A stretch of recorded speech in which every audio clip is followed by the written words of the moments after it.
In a city as loud and crowded as Abuja, where the noise of life is a constant, deafening roar, it takes something truly extraordinary to make people stop and stare.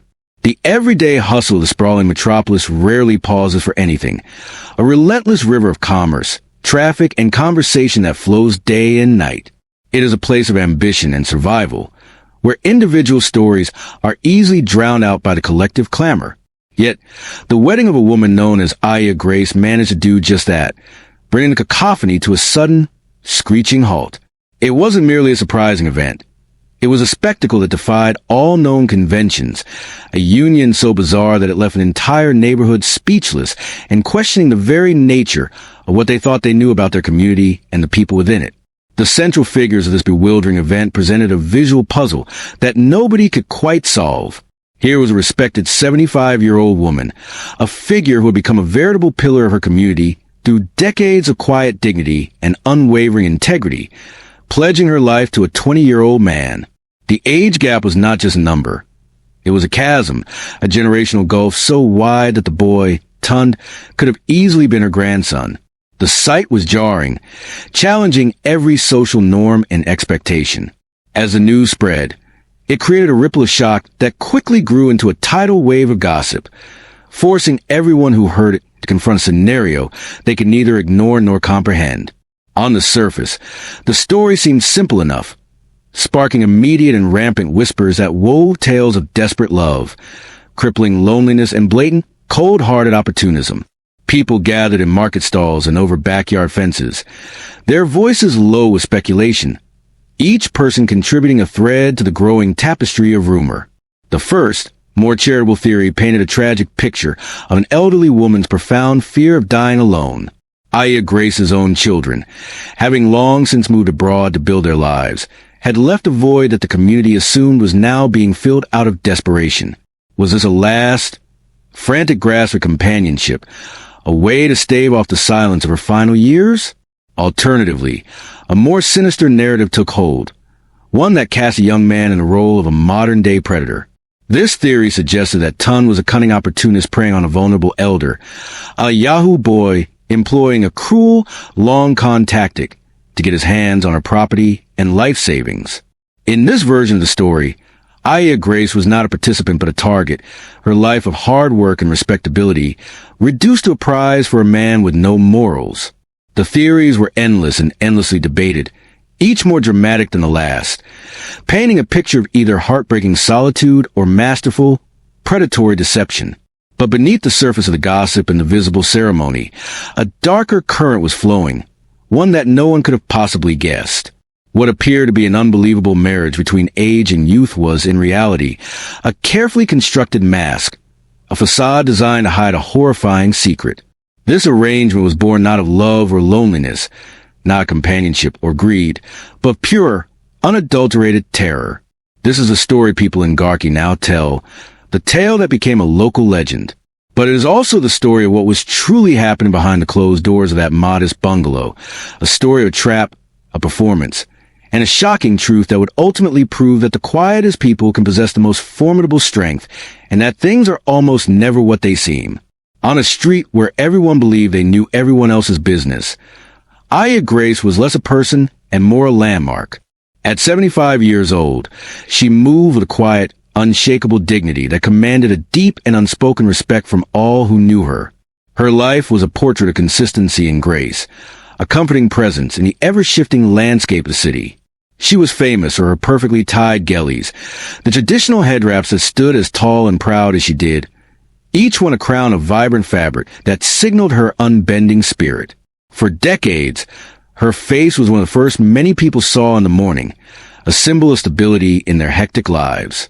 Her true renown, however, came from the kindness that seemed to radiate from her eyes and the comforting consistency of her presence.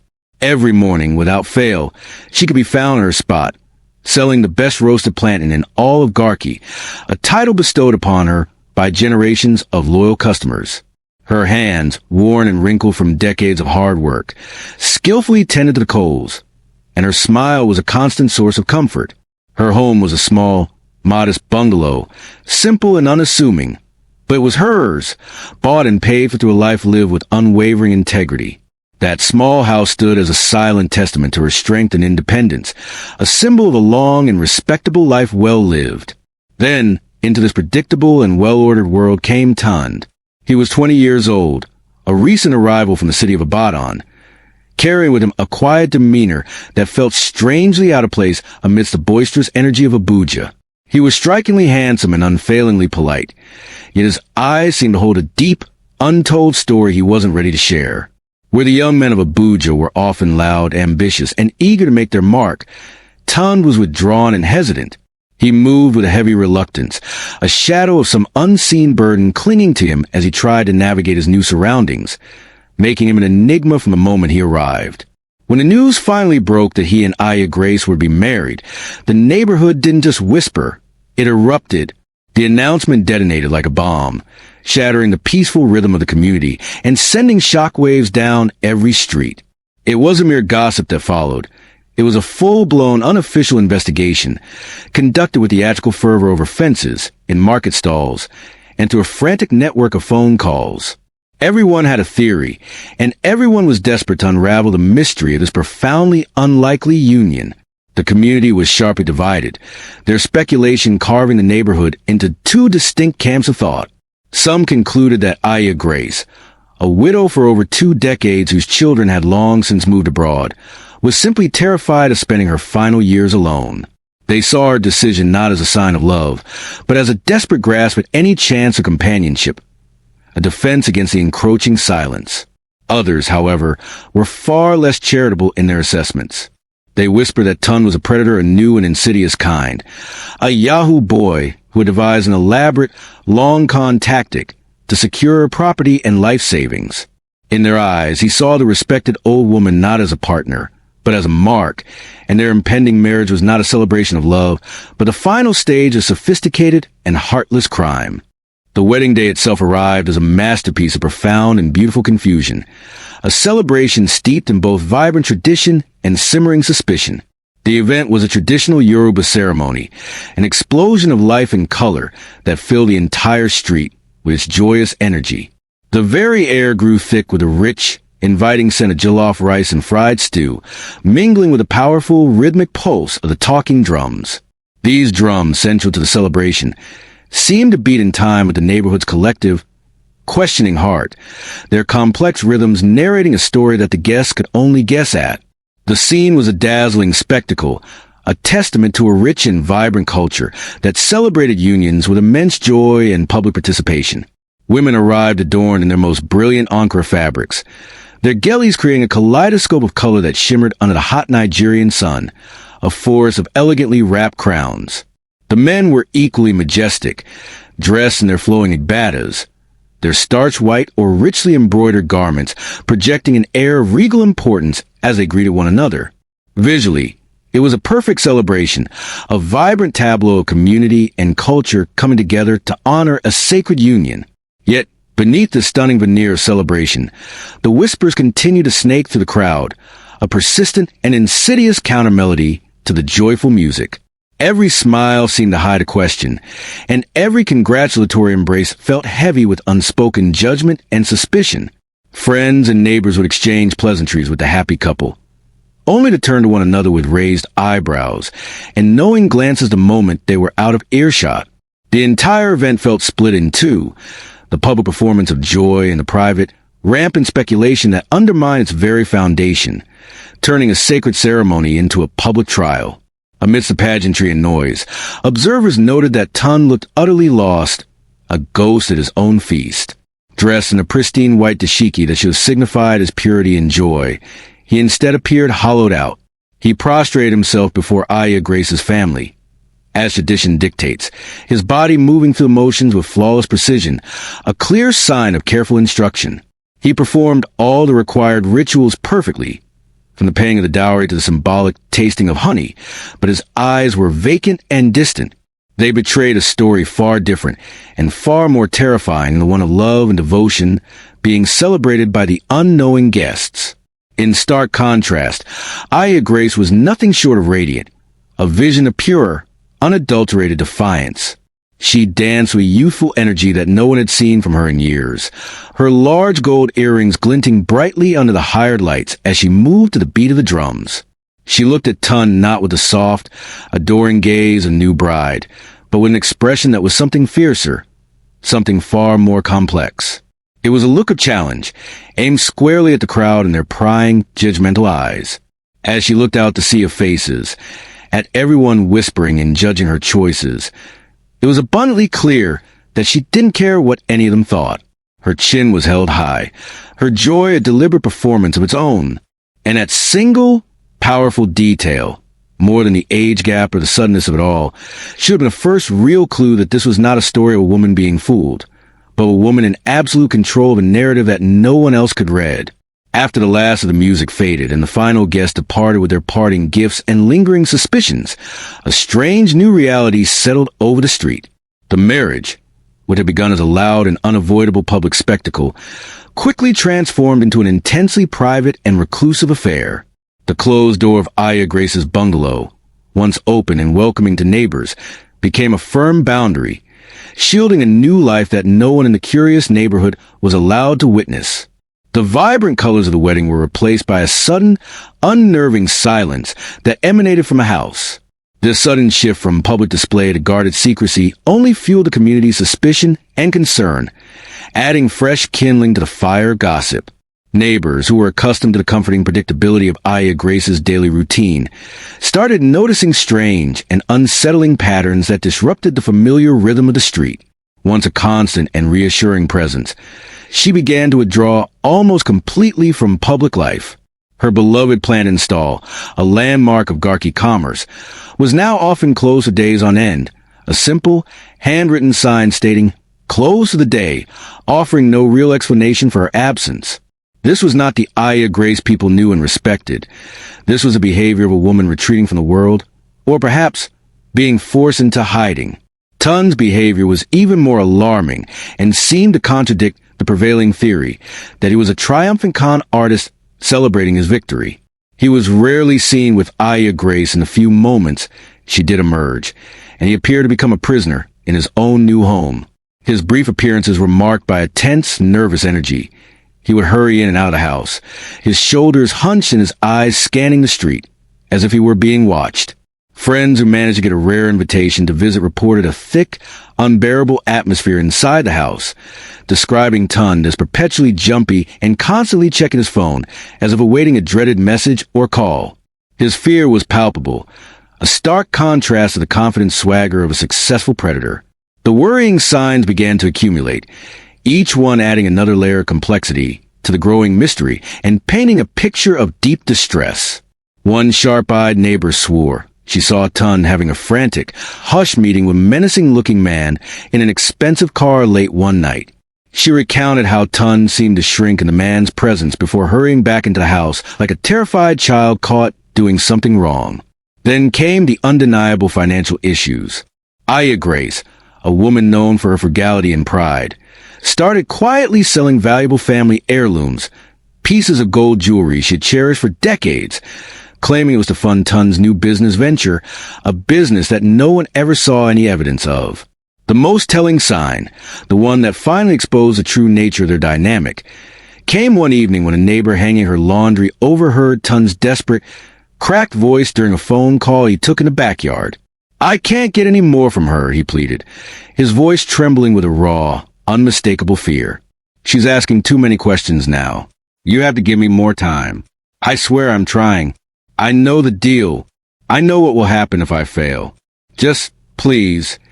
In that single, overheard moment, the entire narrative flipped.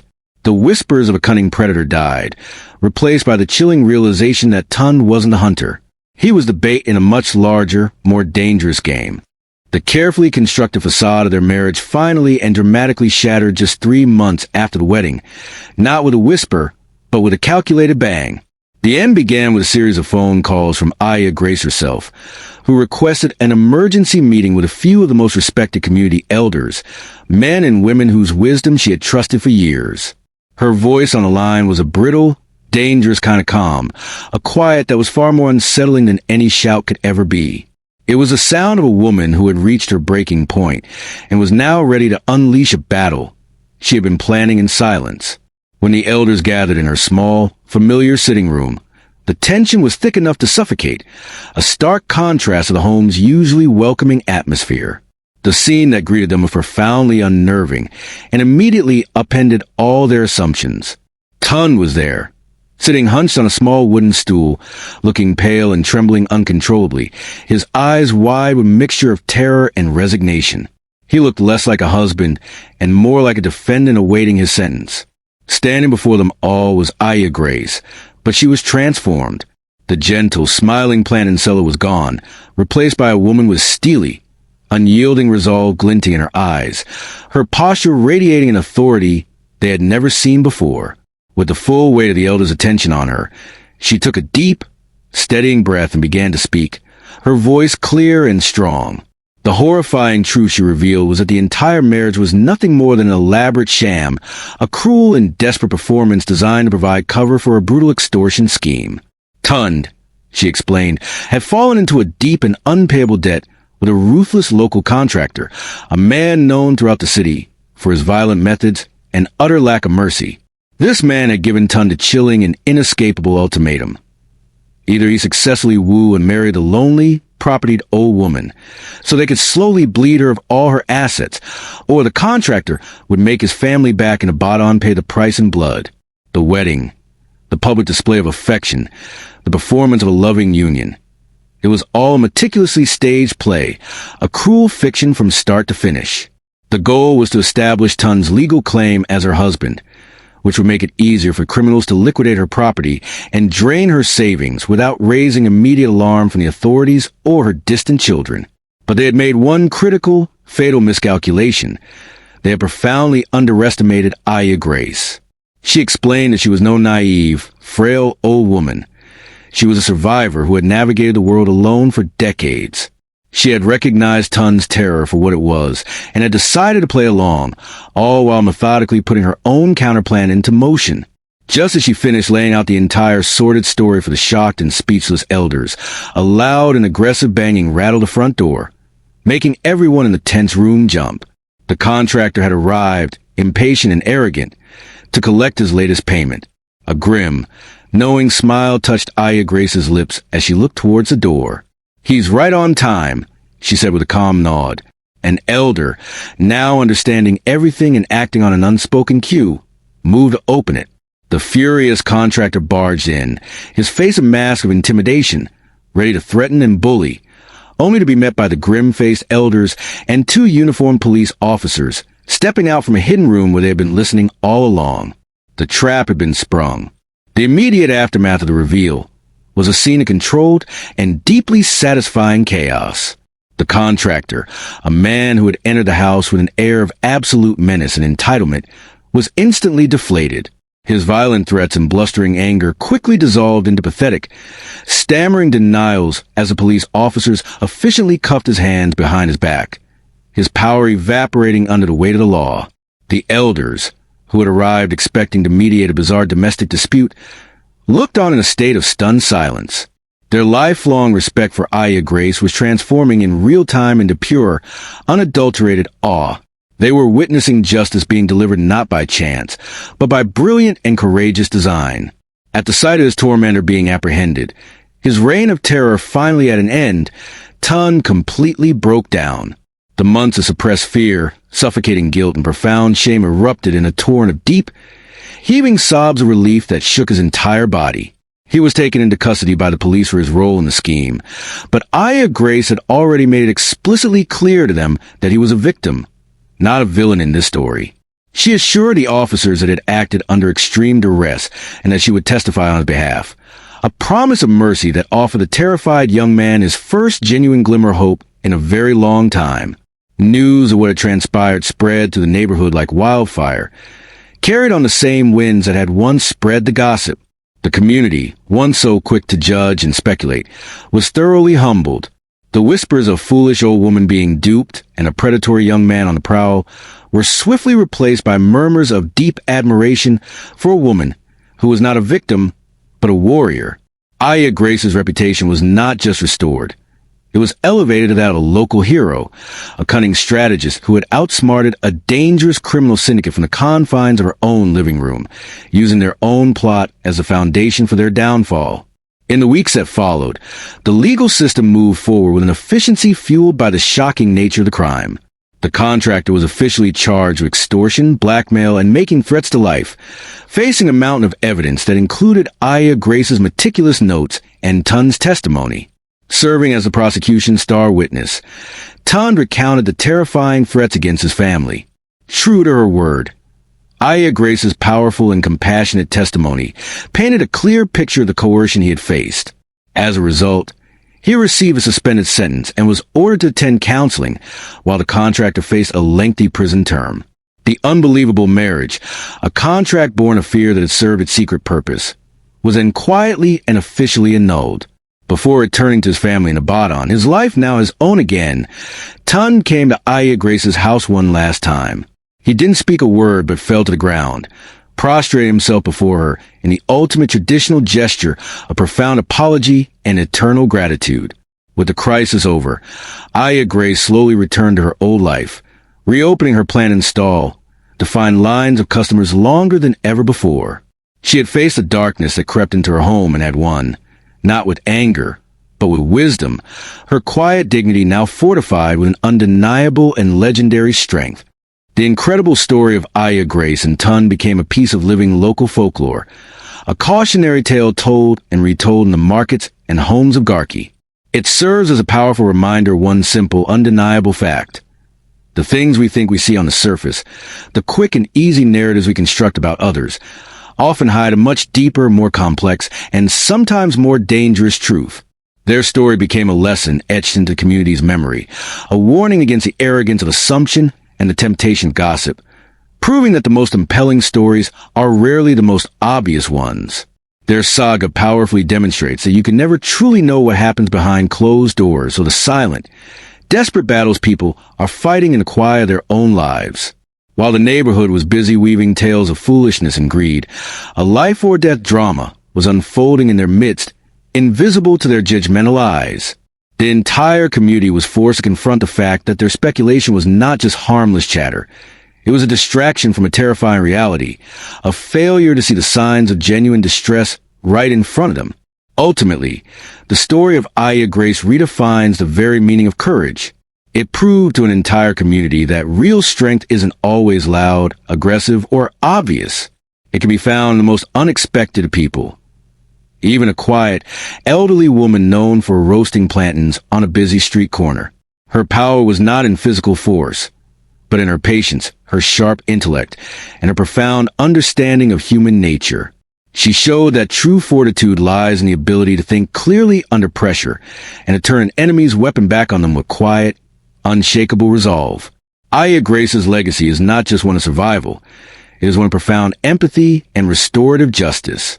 She was not only a warrior who masterfully defended her home and her life, but she also became a protector. In a stunning display of compassion, she saved not only herself, but also the very young man who had been forced to become a weapon against her. Her justice was not vengeful. It was aimed at healing the wounds inflicted by the crisis. She ensured the villain was punished while fighting for the salvation of his pawn, making her a true hero in every sense of the word. What's the most shocking secret you've ever heard unfold in your own neighborhood? Did it change the way you saw the people involved? Did you see this incredible twist coming, or did you believe the whispers? Let us know your thoughts in the comments below.